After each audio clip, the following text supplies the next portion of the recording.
See, getting rich is really not a magic trick. You just have to learn a few principles of success and be willing to work really, really hard. Before you can build generational wealth, you gotta hit it first. You can't build generational wealth and not hit it yourself. So don't skip over the steps. You gotta take care of yourself first.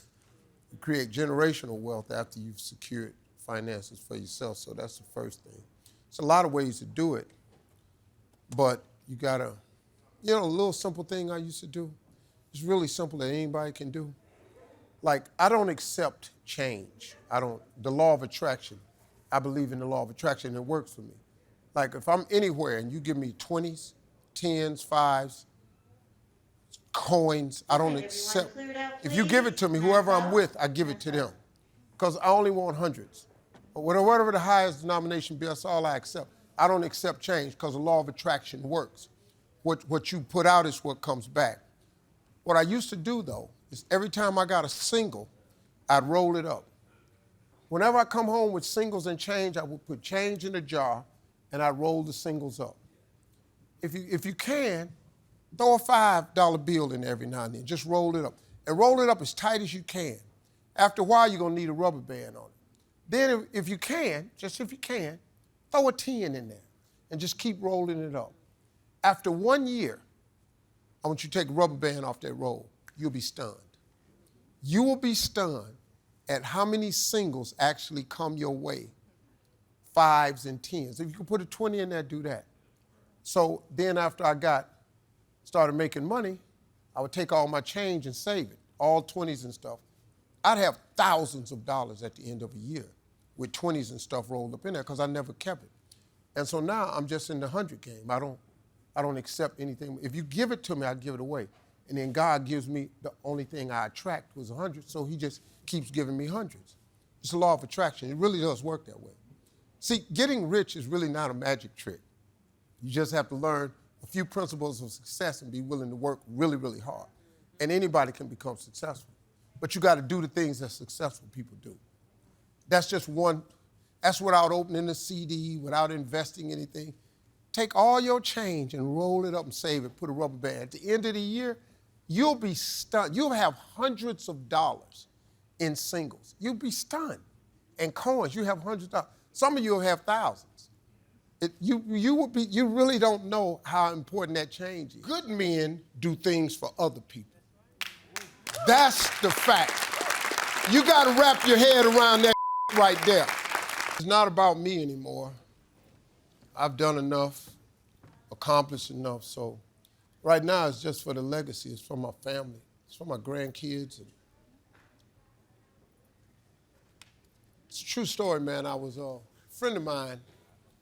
He's a tough guy, He's a friend of mine from Cleveland. We grew up together. He's a tough boy. He never changed his lifestyle. He down the way dude. He do what he do. And his grandmother was dying. And I've always been the dude in our friendship circle. People call me when they get in trouble for advice and stuff. He said, hey, man, need you to fly to Cleveland, man. Big Mama, that's what he called his grandma, Big Mama dying. She won't see me. I need you to go with me, man, so you can help me. And we grew up together. He's a friend of mine, man. He's give me money when I was broke, took care of my family when I was out trying to make it on the road. And so I flew to Cleveland when we went to the hospital. I looked at Big Mama. She was in bad shape. You could tell she wasn't going to make it. And she looked at him, and she said, Biggs, let me ask you something. She said, do you know your grandfather's father's name? Do you know your grandfather's father's name? He said, no, Big Mama. He's standing there, he buckling. And this is a bad dude, man. I'm telling you, when this cat will tell you he's a gangster, he's a tough-ass man.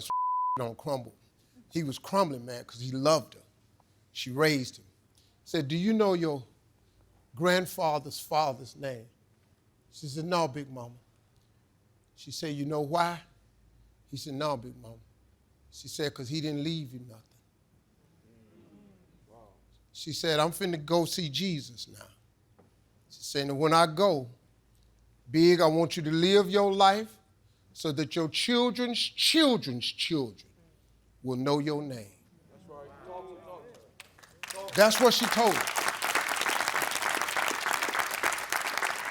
She died 15 minutes later. I heard something I'd never heard before.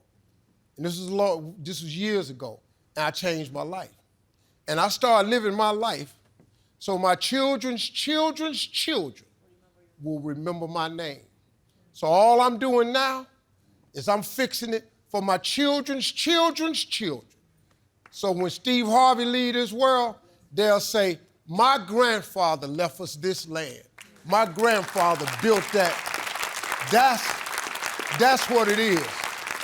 Because a society becomes great when old men plant trees under which they know they will never sit in the shade of.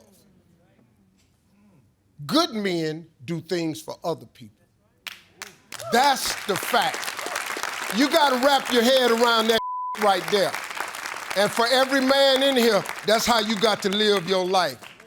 Old men plant trees under which they know they'll never sit in the shade of. Good people do things for other people.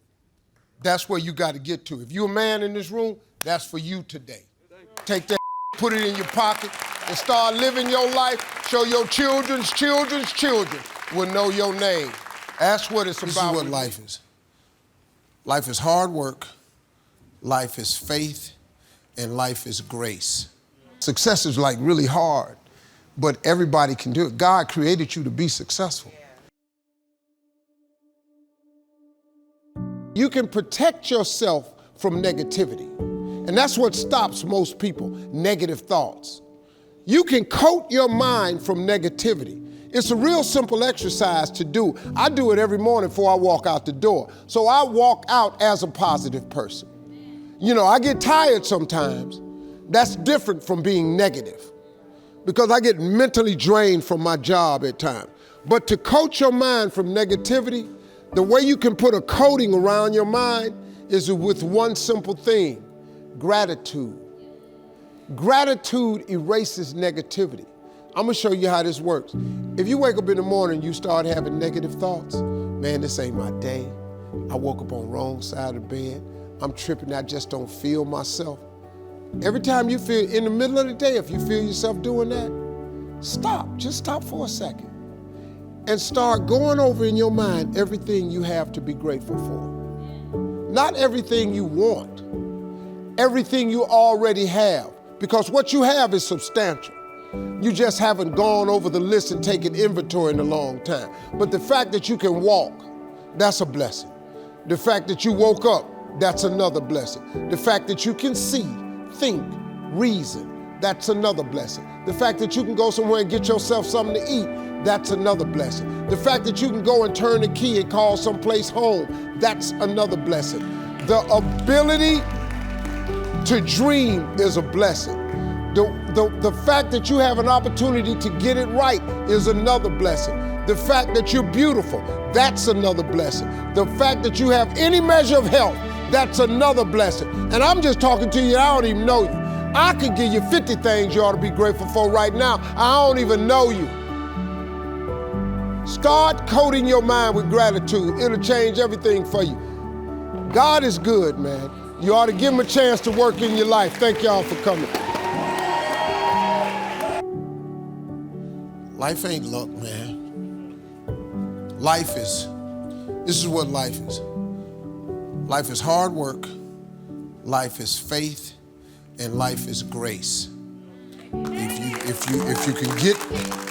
you understand that you gotta work hard, faith without works is dead. You just keep the faith and work really hard and then ask God for as much grace as he can give you. Grace is God's unmerited favor. He gives you stuff you don't deserve. That's what you want out of life. You want God to do something for you that you just don't deserve it.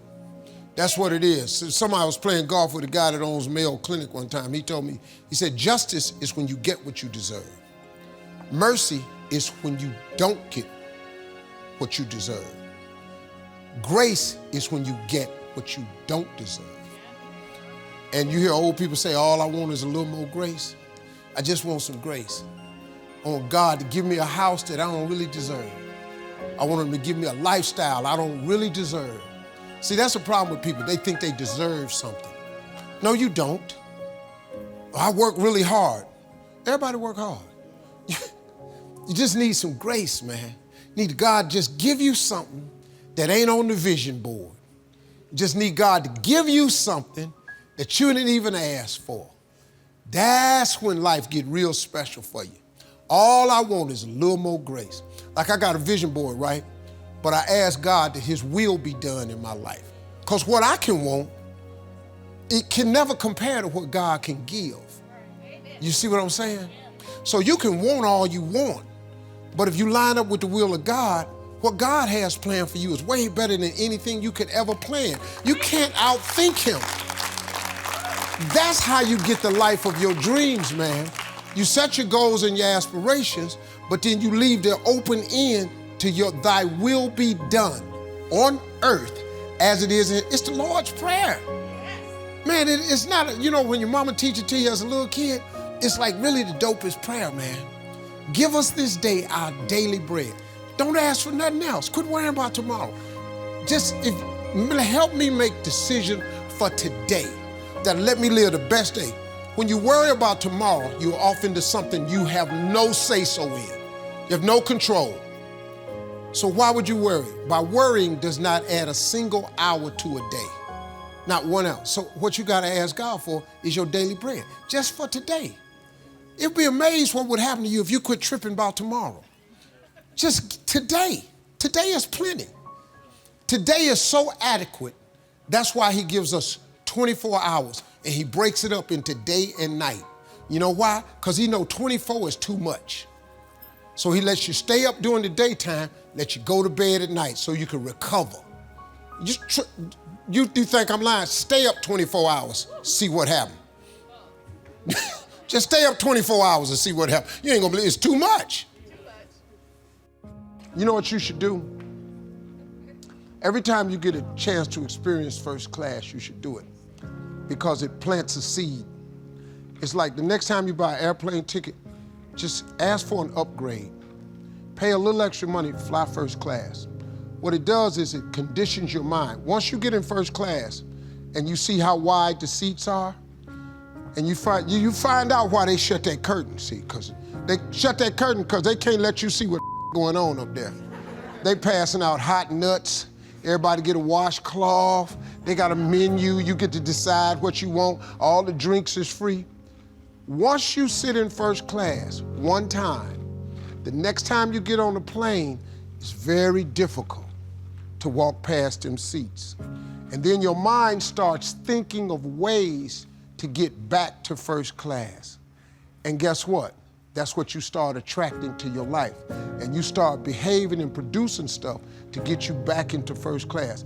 That's how you move up. You just, like buy you one really expensive outfit. Just see how it fits. That shit is high for a reason. Don't think they down there just putting prices on. Buy a really expensive pair of shoes, ladies. Buy a really expensive purse one time.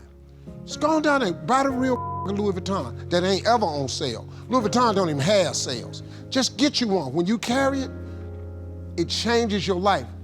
It will then cause your mind to subconsciously produce thoughts to get another one. And next thing you know, you attract the thing you need to produce the outcome that you want. Life is all about the law of attraction. That's how you do it. Just try it.